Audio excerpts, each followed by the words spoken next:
Trump spent months applying pressure on Beijing. Tariffs, export restrictions, industrial policy. Billions invested in American supply chains designed to reduce dependence on China. Then China targeted the very companies America was betting billions on to escape Chinese dependence. America could raise the cost of what China sells. China could threaten what America needs to build. They've put a variety of American companies, roughly 24, on their own unreliable entities list, as well as on their export control entity list. And they've started some anti-monopoly investigations into some American companies, and as well as cut back the number of American movies that they will show on movie screens. Trump thought he controlled the pressure. China was about to test that assumption. But China had a weapon tariffs couldn't touch. China refines roughly 85% of the world's rare earth elements. It controls approximately 95% of permanent magnet production. These aren't just obscure industrial materials. They're inside fighter jets, missiles, radar systems, electric vehicles, wind turbines. Some of the most advanced technology America builds depends on them. The G7 has a critical role right now. Keep in mind that the export controls that China just imposed on rare earths have a global reach and an extraterritorial reach. This is not just a US problem. And we know that the one thing that China responds better to is coordinated pressure from the G7. Take yttrium, a material used in jet engines. Chinese shipments to the United States collapsed from 333 tons to just 17. A 95% collapse. Aerospace manufacturers began rationing supplies. Companies warned that production could eventually be forced to stop. Suddenly, the pressure wasn't on what China sold to America. It was on what America could build. China wasn't just selling to America. It was supplying the inputs America needed to build. To be fair, Trump saw it coming. To be clear, Trump's approach was not irrational. The administration understood the dependency. It was trying to break it. For years, American businesses have risked running out of critical minerals during market disruptions. Today, we're launching what will be known as Project Vault to ensure that American businesses and workers are never harmed by any shortage. We don't want to ever go through what we went through a year ago. Billions of dollars were invested. MP Materials received $550 million in federal investment. USA Rare Earth received $1.6 billion. Both were central to Washington's strategy to build a domestic supply chain that could eventually bypass Chinese processing dominance. Yes, the business communities doesn't speak with one voice. I think if you were to go to the American Chamber of Commerce in China, the U.S. Chamber of Commerce, or comparable Chinese organizations, you'll find a diversity of points of view. Trump had a plan. China had a calendar. Then China made its move, and then another. Then, on June 22nd, China made its move. 10 American entities were added to its export control blacklist. 2 names stood out: MP Materials, USA Rare Earth, the same 2 companies Washington had backed with $2.15 billion to help America break its dependence on China. Beijing had just targeted America's escape plan. The more that this can become kind of a united front against China pushing back on these export controls, the more likely it is that China will feel the diplomatic pressure to actually adjust course, issue these licenses, and actually allow for the free flow of these rare earth minerals, which, as you noted, are so critical for the global economy. China framed the move as a response to the Pentagon's recent blacklisting of major Chinese firms, including Alibaba and Baidu. And those companies weren't the only target. And the controls didn't stop at America's borders. China's rules could restrict Chinese origin materials from reaching those companies through suppliers elsewhere in the world. Europe, Japan, Australia. America's attempt to build an alternative supply chain had suddenly become much harder. Then in July, China expanded the blacklist again. 14 European Union companies added. The message was no longer just directed at Washington. This wasn't simply retaliation. America was trying to build its way out of dependence. China was targeting the escape route. And here's the part nobody predicted. Here's the part of this story that the tariff argument didn't predict. Despite years of trade pressure, Chinese exports jumped 24% year over year in July. China's trade surplus for that month alone, $113 billion. The pressure was hurting Chinese trade with America, but it wasn't stopping China from selling to the world. And in one sense, Trump's tariffs worked.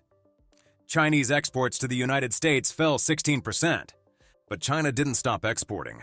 It changed direction. Southeast Asia, up 20%. Africa, up 32%. Europe, up 21%.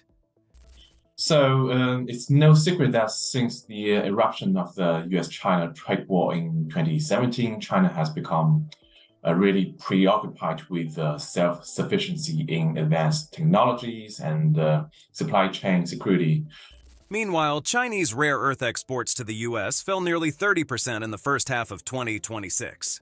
To Japan, nearly 50%. And the price of a critical material used to make powerful rare earth magnets jumped more than 21% in a single month. The price shock is already moving through the supply chain. And this is where the story becomes much bigger than tariffs. Economists have a name for what's happening: China Shock 2.0. The first China shock gutted American manufacturing towns. The second is different. China is no longer just an assembly hub.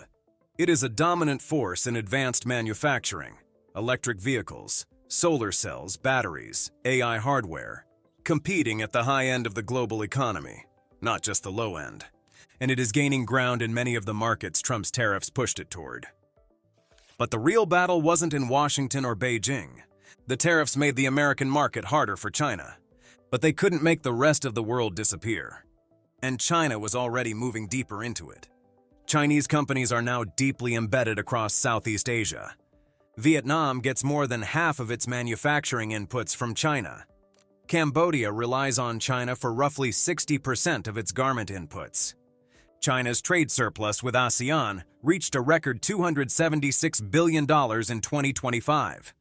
I think you might be able to call it a modest reset in the relationship in both directions. I think the biggest word coming out of the first day has to do with strategic stability. And that is a label which we've not used either side in the relationship. The Chinese have talked about partnerships and cooperation, the U.S. about competition.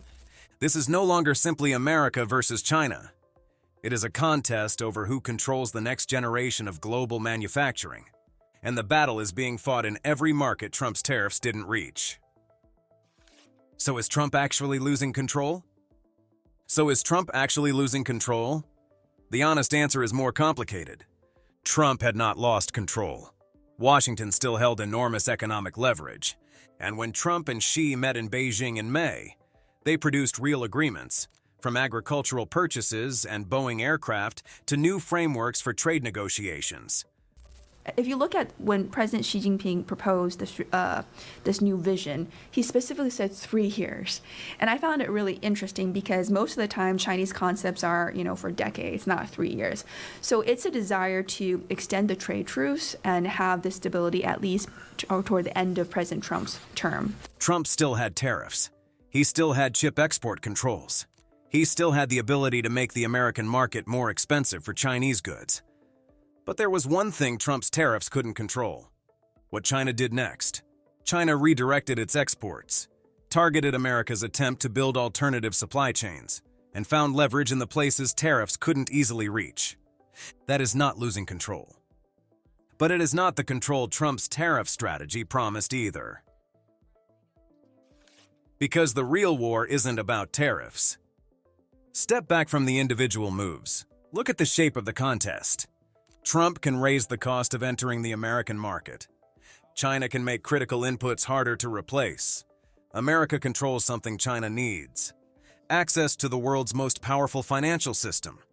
China controls something America needs: the industrial supply chains behind the technologies it wants to build.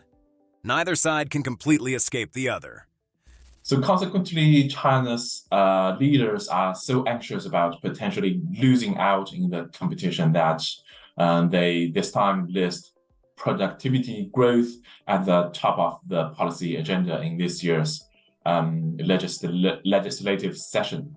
The annual government's reports identify several priority areas, including AI, hydrogen power and innovative medicine, while the 2024 budget released last week, as you said, arranges the highest spending increase in theoretical scientific research. So who actually has more leverage?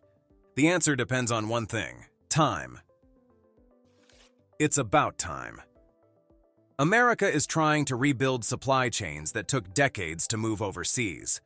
China already controls most of them. Trump has tariffs, China has time. And there is now a deadline. The truce suspending China's sweeping rare earth controls expires November 10th, 3 months from now. And the pressure is already building. Rare earth exports to the US are down nearly 30%. To Japan, nearly 50%. European companies are being added to China's blacklist. And prices for critical magnet materials are climbing. The truce is still technically in place. But China isn't waiting for it to expire. And the country that can survive the pressure longest, the one that can absorb the disruption, rebuild the supply chains, hold its alliances together, and keep its economy growing, may determine what the next global economy looks like. That contest isn't coming. It's already here.